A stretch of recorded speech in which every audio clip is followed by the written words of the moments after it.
John Meyers, I'm an assistant wrestling coach here at Poway, and first year assistant here.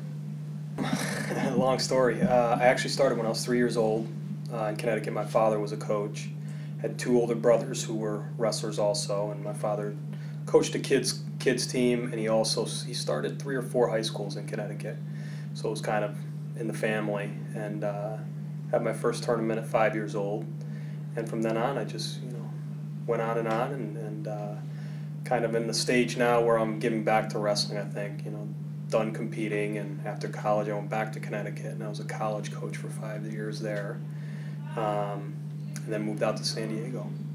Yeah. This is my brother's team in Connecticut, and they're having their state tournament this weekend. So. Is he a wrestling coach? Yeah, I have one brother in Connecticut who's a wrestling coach for a high school, inner city school. Another brother down in Miami who's a wrestling coach as well. And my father just retired, so he's no longer a wrestling coach.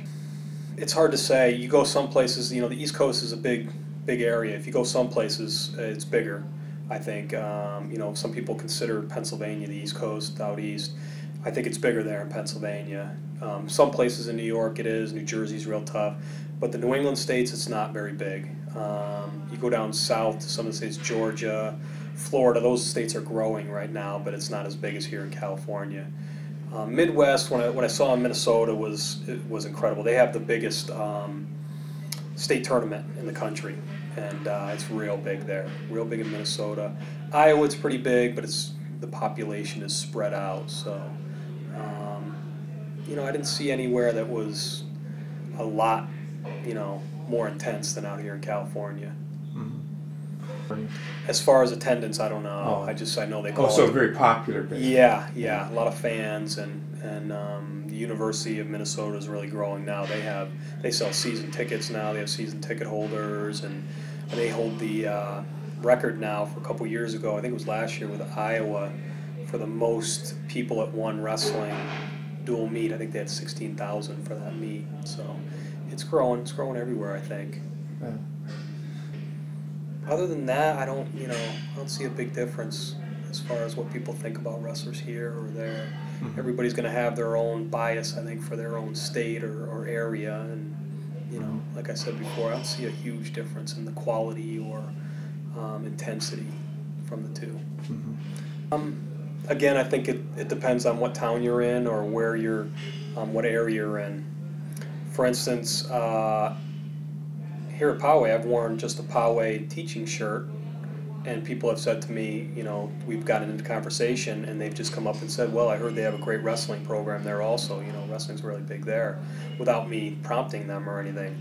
And I think it's the same in those other areas. In Idaho, Idaho Falls, Sandpoint, which have built up pretty good programs, reputable programs. I think people around in the community realize, the good that it's doing for the kids, and they are really into it, so they know what's going on with wrestling in those areas. Mm-hmm. So many people think wrestling is wrestling. Oh yeah. I mean, you have to explain that all the time to people. They say, I've had people tell me, you wrestle? You're too small to be one of those wrestlers. So you have to explain it to them a little bit. But for the most part, I think people know it's in the Olympics. It's not. The professional wrestling has become such an entertainment thing now, such a farce kind of, that I think people realize that it's fake now, and that there is another wrestling that is different. It's there's a bigger gap in between there now as to old time wrestling.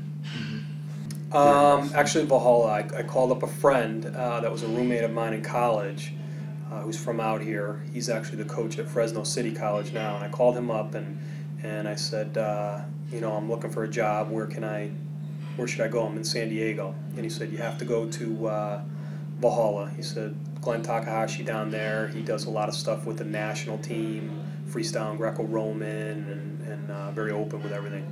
So, and he mentioned Poway also. He said Coach Branstetter. Those are really the only two coaches who, they're the hardest working coaches as far as full season, the whole season, off season as well.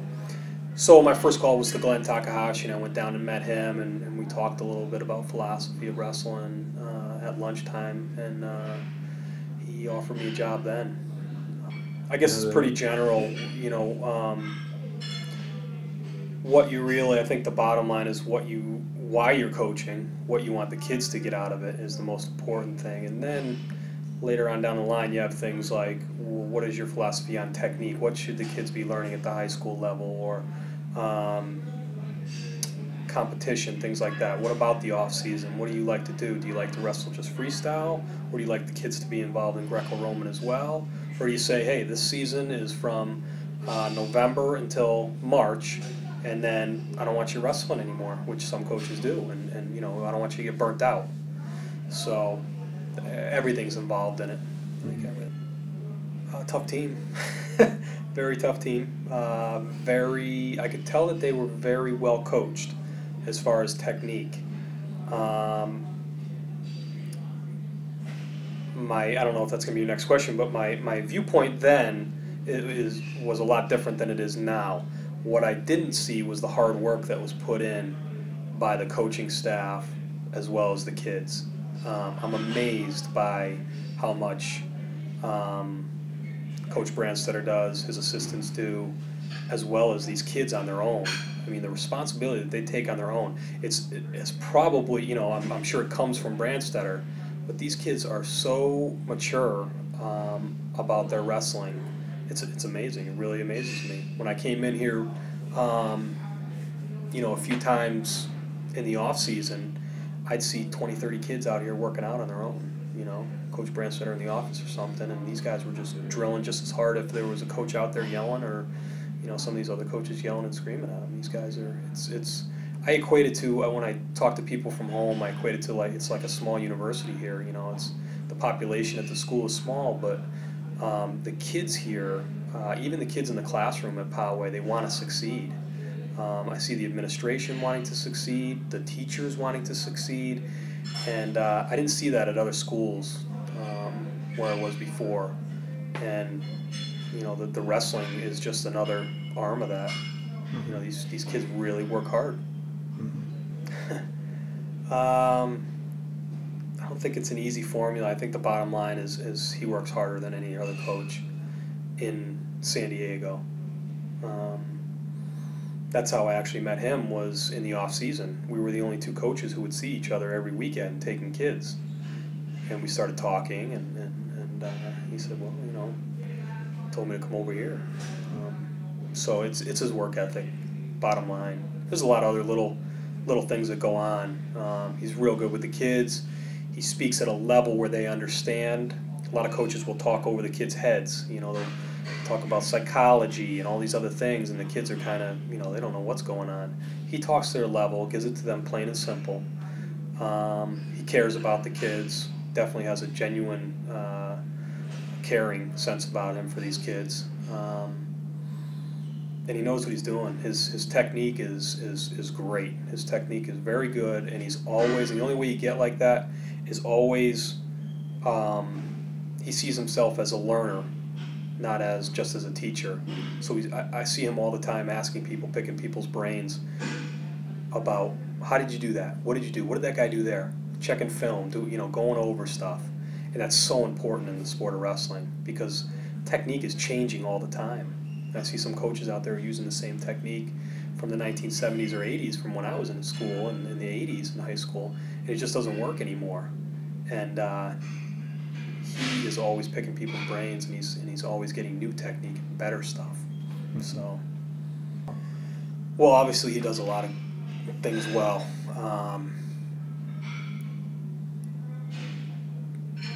There's two things, I guess, that stand out about him to me, and which is going to make him a great college wrestler no matter where he goes. The first thing is his emotion when he wrestles and when he practices.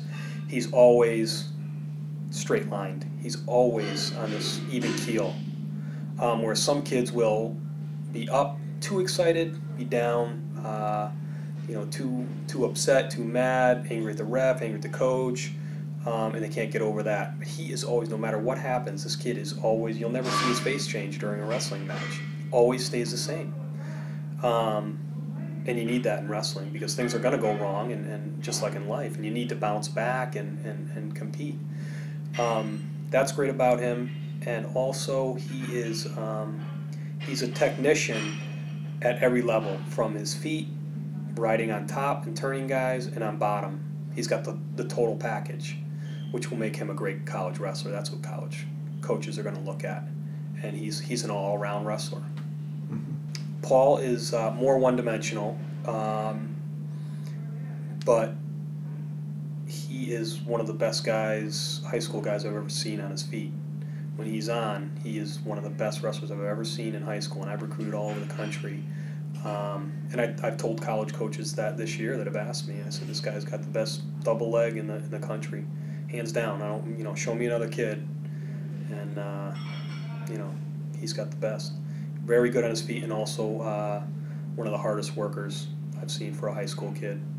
Even when, one of the things I noticed early on in the season, even when Coach Branstetter is talking at the end of practice, everybody else is taking off their shoes, he's off on the side still listening, but doing drills on his own, doing wall sits or doing other small drills, shadow wrestling, things like that. Constantly working, great work ethic. His strengths, he's a very strong wrestler. He's deceivingly strong for his weight. He's a very strong kid. Technically, he's very good on his feet, and I'd say he's kind of in between a Pat Payne and a Paul Baird. He is balanced in the sense that he can ride kids. He's not the greatest at turning kids, but he can ride if he has to. He can always get out on bottom, and on the feet he's very tough. Very good counter wrestler also. Whereas some kids might have to wrestle their match if they're put in a position where a guy does something a little bit different than what they're used to, it might throw them off. Joey seems like the type of wrestler who can face any opponent and has a great chance of winning, no matter what they throw at him. And he keeps a great sense of humor about the whole thing, about the whole sport. Even with his hurt foot, that very same day, after going through the agony of understanding that he may not get to wrestle at the state tournament his senior year, as he left, he told me it's not the worst thing in the world, which I thought it was. So so he keeps a good perspective about everything, I think. 4 or 5. Yeah. As a matter of fact, I think I jinxed him, because that practice at the beginning, I said, "Are you all done? Are you all done getting injured?" Because I said, "You've had your shoulder, your back, your knee, your ankle, everything. Are you done now?" And he said, "Yeah, I think so." So yeah, he's been through a tough season. A real quick wrestler. Always stays in the match. I don't think I've seen him ever really get blown out of a match. So he always stays in the match. And he's a competitor. He wants to win. Definitely wants to win. Yeah. How about Chris, the biggest thing I see about him is that he's like a machine. The kid will never stop. And I had the opportunity to wrestle him earlier in the season when I was out of shape. And he just kept coming at me. I took him down a few times and kept coming at me until he got me exhausted, tired, and he took me down. And this kid will do as many sprints as you tell him to, and then some, and he's just like a machine out there on the mat too. He won't stop. He doesn't know the meaning of being tired. Mick Ruiz. Yeah. And what is his strength? Quick, lightning quick. That kid he's one of the quickest wrestlers I've ever seen. And very knowledgeable about wrestling. He's been wrestling since he was little. So mat awareness and things like that, he's really good at. Tyler is probably the best defensive wrestler we have on the team. When a kid shoots in or something like that, he can put a kid to his back. Real good on countering, very good on countering. And he's the comeback story. One of his biggest strengths is that he was able to come back from a serious injury and help the team out. Oh yeah, I believe, you have to be realistic, but I think 2/3 of the team can make it. I have to believe like that, I think even the guys that are seeded 4th in the CIF before Masters can make it to the finals. Abe Gross is ranked, I don't know if he's even in the top 8 in the state, but I think he can make it to the state finals. If he puts everything together on that day and has a perfect day, definitely. that's what we're shooting for. We want to get, you know, all these guys in the finals. So to shoot for anything less for those guys who do have a small chance, then we'd be in trouble. I kept it in perspective. I knew we had a pretty good team, but there were things at every match and every tournament that we as coaches saw that needed improvement. A big thing also was that we were beating teams without our full team. Ruiz, Almanza wasn't in the lineup a lot. Fuchs wasn't in the lineup a lot. So we never really realized what it would be like to have all 14 on the mat healthy. And I think everybody kept it in perspective. And myself, I just tried to focus on those little things. You know, yeah, we won the tournament, but hey, you've got to improve on this aspect of your wrestling, or you're not going to make it to the finals of state. So I guess I look at it also as an individual deal. You know, not every kid was in the finals at 5 counties. Well, what can we do to improve that? What can we do to get every kid in the finals at 5 counties? So, yeah, it depends. It depends on the situation. Like at tournaments, you have to see what the kid's emotions are. If he's upset and he's throwing his jacket around and stomping off, probably not the best time to say, hey, stop, I got to tell you something, because he's not going to listen to you anyway. Let him cool off and maybe talk to him later about it. As far as our varsity goes, most of them are so experienced, we don't usually have to do a lot of coaching at the actual mat side. And they know to come back to us and say, you know, hey, what did I do wrong there? What could I have improved on, or how could I have done this differently? And that's the time to give it to them a lot of times. Sometimes when the kid comes off and is ready to talk to you, you talk to him right then. So it's individual basis. Mm-hmm.